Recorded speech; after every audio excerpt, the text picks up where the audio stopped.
Cette présentation ce matin est l'occasion de plusieurs interventions. Je l'ai mentionné, on aura une intervention bien entendu de Mme Phyllis Lambert, de Mirko Zardini, le directeur du centre, mais également de gens d'architectes qui, dans leur pratique, ont apporté cette institution ou l'ont porté, l'ont animée. On m'a demandé d'agir comme animateur, mais vous savez, ce n'est pas tellement nécessaire parce que, en fait, c'est une institution qui est des plus vivantes. Vous l'avez constaté avec ce panorama d'intervention coming from all over the world somehow, and the different angles of architecture.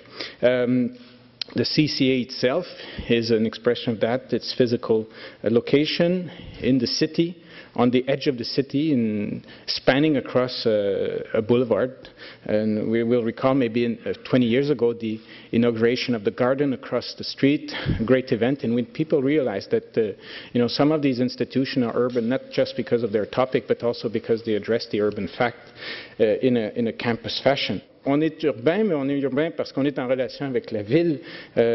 Cette année, c'est le 20e du Centre canadien d'architecture qu'on marquera, mais c'est aussi dans l'histoire de Montréal. C'est peut-être un événement qui est important de rappeler, c'est le 25e de l'affaire McGill College. Et on se rappellera de ce moment où les gens ont réalisé que c'était pas juste un collage, d'un assemblage de morceaux de ville, mais il y avait peut-être des pensées, il y avait des principes à mettre de l'avant. Maintenant, j'aimerais passer la parole à Gilles Saucier. Gilles Saucier, vous le connaissez, est un architecte avec Saucier-Perrotte, a réalisé beaucoup de projets dans la ville. Il a également participé à plusieurs activités du CCA, dont l'exposition 1973, désolé, plus d'essence, qui a reçu déjà quelques prix. Alors, Gilles Saucier. Voilà.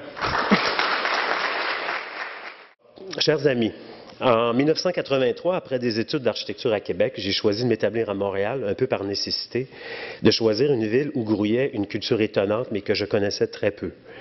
5 ans plus tard, en 1988, nous devions nous rendre à l'évidence que le milieu ne laissait que très peu de place à la jeunesse.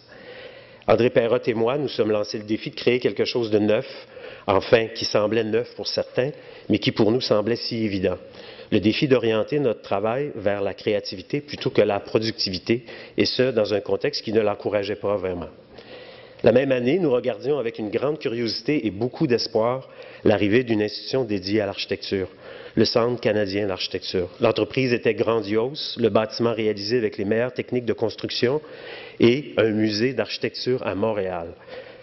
20 ans plus tard, notre objectif est resté le même. Le CCA nous a accompagnés tout au long de ce périple. Depuis, notre firme a grandi, notre travail s'est développé à travers de nombreuses réalisations et expositions. Notre chemin a souvent croisé celui du CCA, ce qui nous a permis de forger un lien toujours renouvelé.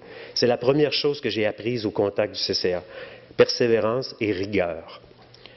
Our first collaboration with the Canadian Centre for Architecture was in the Shaughnessy House, an installation, les lieux de la couleur. In 2007, we worked with Mirko Zardini, Giovanna Borazzi, and the team of the CCA on the design of a 1973 Sorry Out of Gas, an exhibition not specific to architecture alone, but which dealt with more general scope. The oil crisis of the 70s and the prevailing attitudes and new technological responses that began to shape the built environment at the time.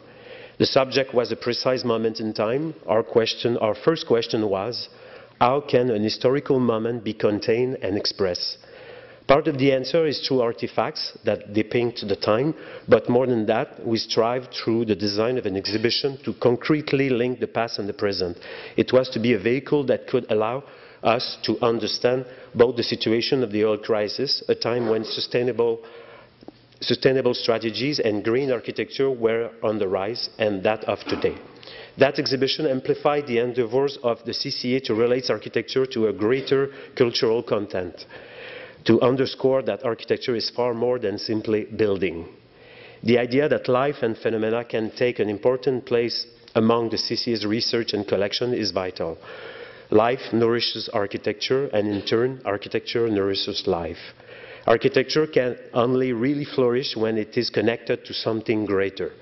The recent exhibition of the work of Steve Taylor and Ryu Nishizawa, through its large-scale model and photographs, drew the public into the spaces They were meant to understand, allowing for a more complete sense of building in the city.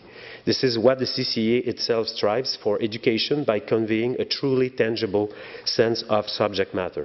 C'est la seconde chose que j'ai apprise, savoir vulgariser. En invitant à Montréal quelques-unes des plus grandes figures internationales à exposer et à discuter de leur travail, le CCA identifie Montréal dans un contexte architectural mondial et met en lumière l'identité artistique de notre ville. Les visites de Peter Eisenman, Rem Koolhaas ou d'Herzog de Meuron, pour ne nommer que ceux-ci, enrichissent le discours architectural avec comme résultat l'attention grandissante donnée par la presse locale et internationale à l'architecture d'ici. C'est la troisième leçon, savoir communiquer.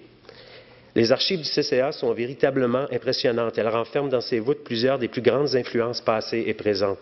Pour nous, ces archives ont pris une nouvelle signification en 2002, au moment où le CCA a commencé à acquérir les dessins et maquettes produites par notre firme, depuis ses débuts. Les larges voûtes sont devenues en quelque sorte un peu plus personnelles. Un grand cahier de croquis, celui du Collège Gérald Godin, s'y trouve. Je l'ai trimballé à travers le monde, endommagé, recollé plusieurs fois. Bien sûr, j'ai de nombreux autres cahiers à mon bureau qui s'échelonnent sur 20 ans de travail, mais la distance offerte par la présence de ce grand cahier dans les archives me permet de discerner quelque chose de très particulier. On y trouve en plus des dessins, des numéros de téléphone, lettres et listes de choses à faire. Donc, en plus de permettre de retracer l'évolution de la pensée du projet, il représente un condensé de la vie au moment de la réalisation du projet.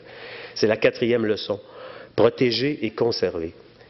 En terminant, j'ai demandé à quelques-uns de mes collaborateurs d'exprimer ce qu'ils percevaient du CCA. Ils sont tous d'une génération qui n'a pas connu l'avant-CCA.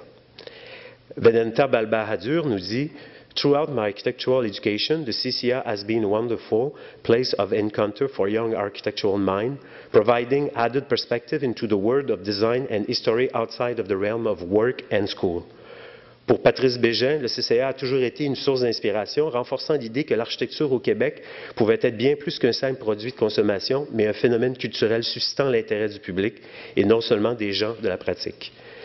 Et finalement, Yves de Fontenay, il aime bien les parties du CCA. Ils sont l'occasion de faire connaître à nos amis non-architectes un milieu qu'ils connaissent très mal.